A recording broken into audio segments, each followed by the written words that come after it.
Hi, everybody. 9:14 on the East Coast and 7:14 in Utah, where the FBI and local officials are about to give an update on the investigation into yesterday's shocking assassination of Charlie Kirk. Let's listen in. Freedoms of this country. And instead, we find ourselves today hunting a murderer who chose to violate our rights, the rights of an individual within this country.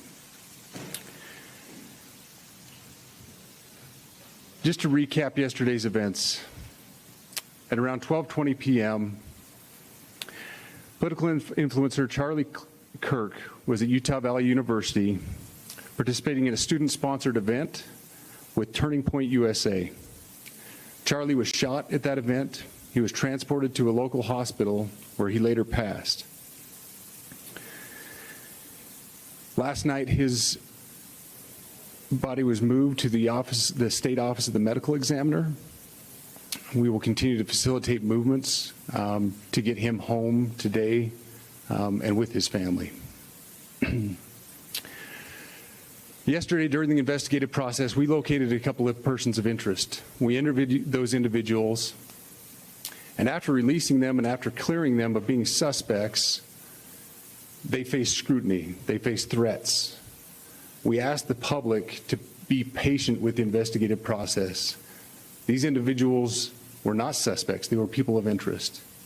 We ask that you do not impose into those people and that investigative process. They don't deserve that harassment for being subject to that. I'd like to thank all the investigators that are involved in this. They have worked around the clock, all day yesterday, through the night last night.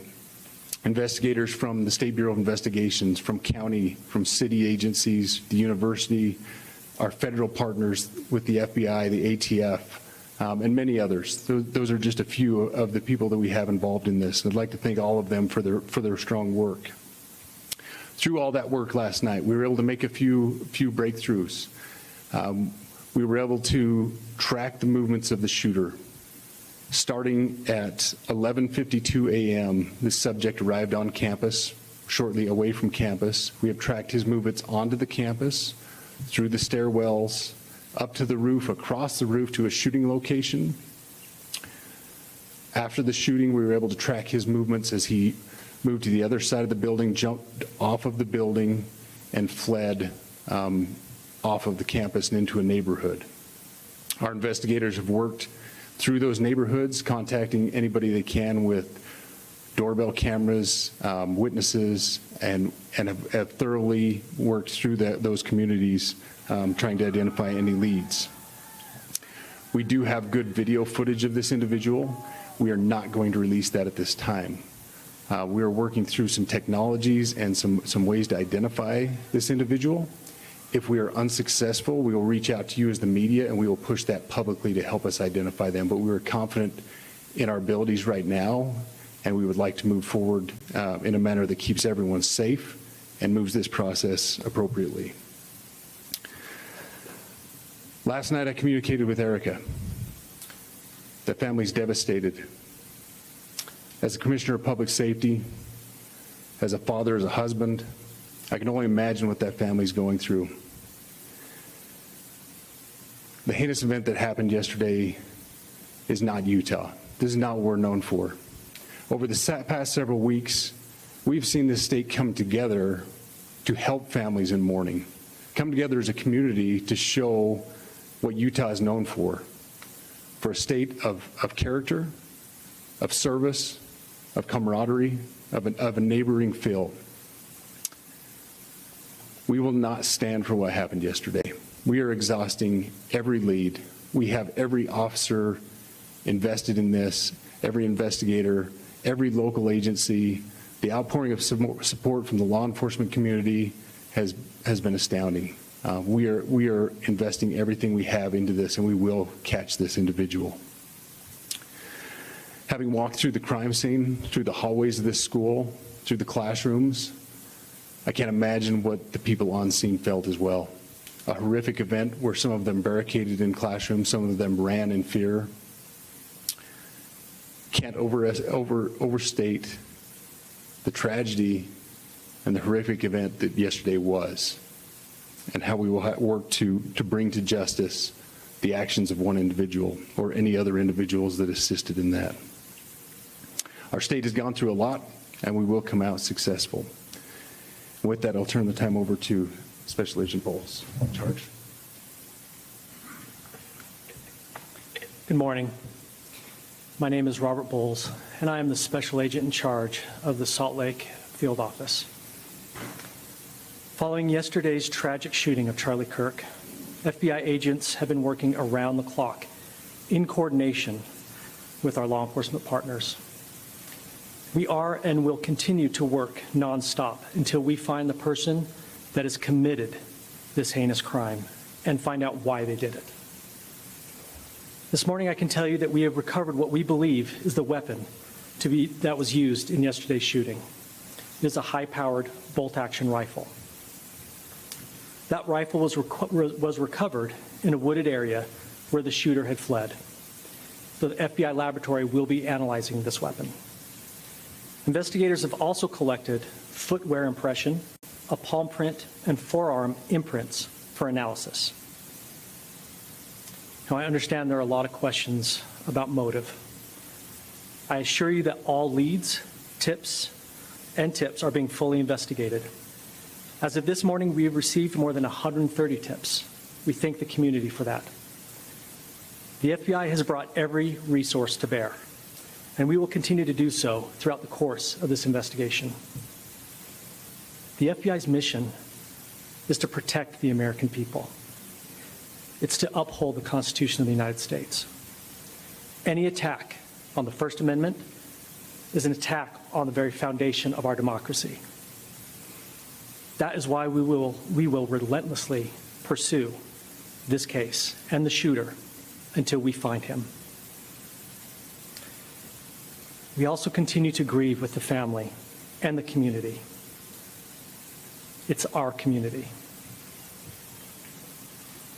If you have any video or images from the shooting, we ask you to please submit them to our digital media tip website at www.fbi.gov/Utah Valley Shooting.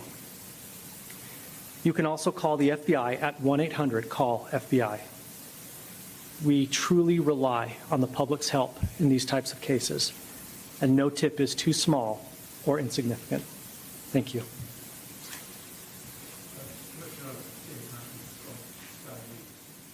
We are listening to state and federal officials brief the media here, and we'll keep our ear on this, see if we elicit some more information here. But some big developments. Tom Winter's here with me. First of all, they found the weapon, they believe, a high-powered rifle, footwear imprints, forearm imprints, and most crucially, perhaps, Tom, video that they describe as good video of this suspect that they are not yet releasing. That's right. It says to me, and based on what we heard from Utah's director of the Department of Public Safety, it appears that they're going to use some technology, as he put it. I think we should look into that and say probably facial recognition. Let's listen to see if we get a bit more here.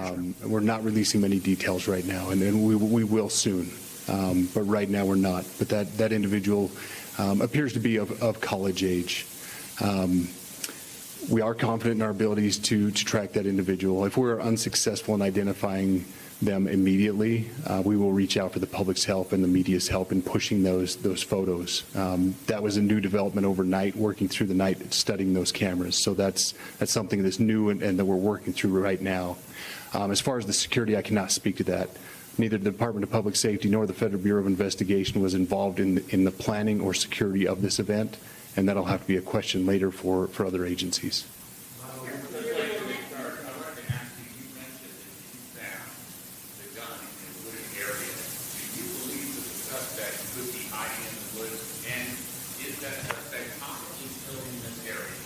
So that's a good question, and it's a question that goes to the safety of the community, right?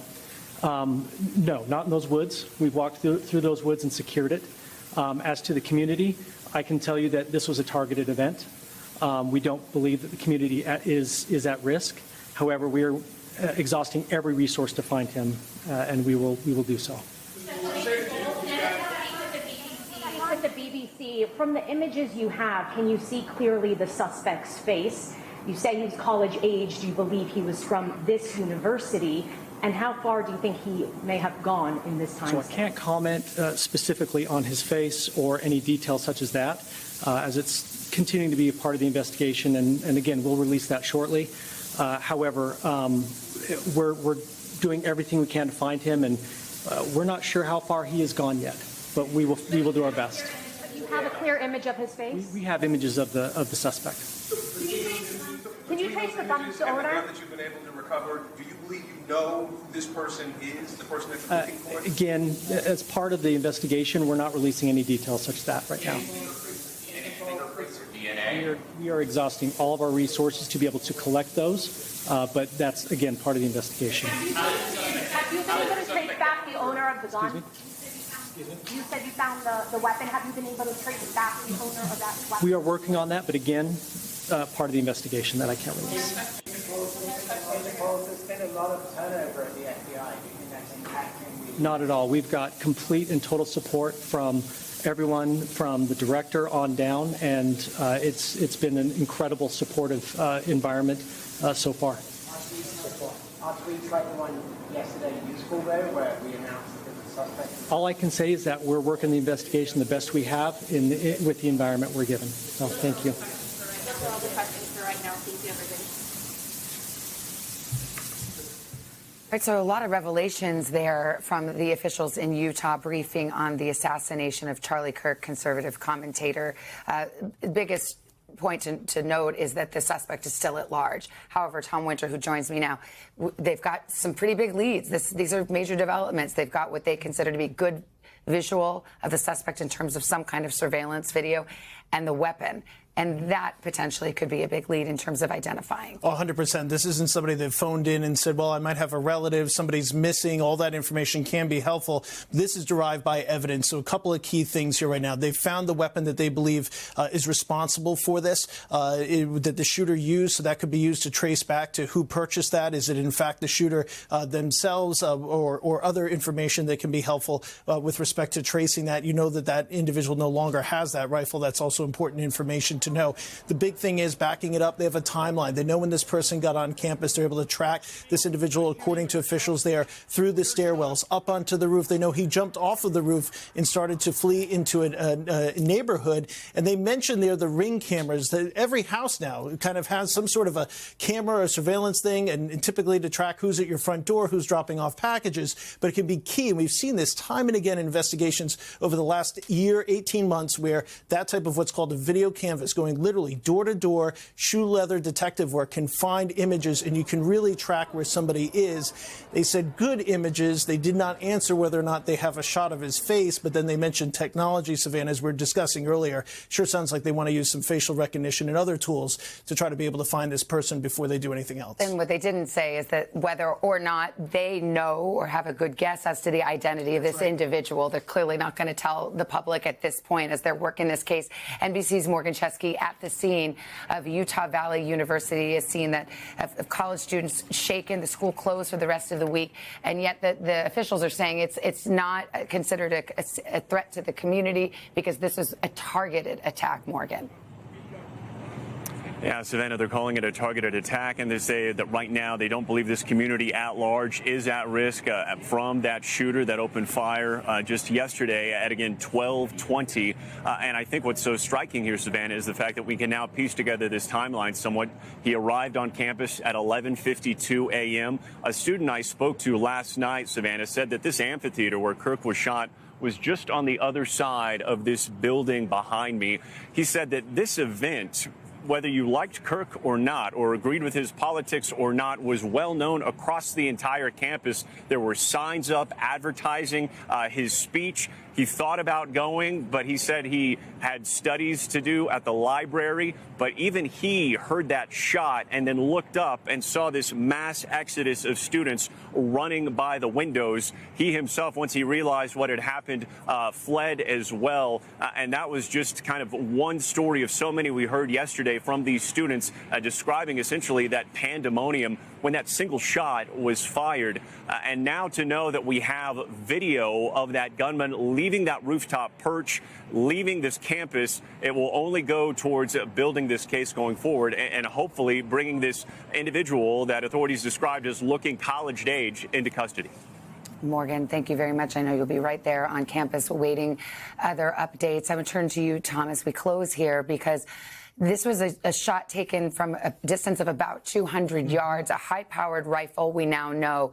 But one would think that that takes some training and experience. Sure, it's a bolt-action rifle, so it's not something that you would pick up and necessarily just fire. But given that type of a weapon at this distance, if you did have that training, Savannah, and had some sort of proficiency, you would be able to fire from that distance with that accuracy. It just speaks to the planning this individual did. This is very much an ongoing investigation. The suspect still at large, but officials in Utah updating the media and the public this morning that they do believe they have a good image of the person they are looking for, as well as having recovered the weapon. We will continue to follow this story. There's more on our streaming channel and on NBCNews.com. Most of you will return now to the Today Show. I'm Savannah Guthrie. This has been an NBC News special report. We thank you for watching, and remember, stay updated on breaking news and top stories on the NBC News app or watch live on our YouTube channel.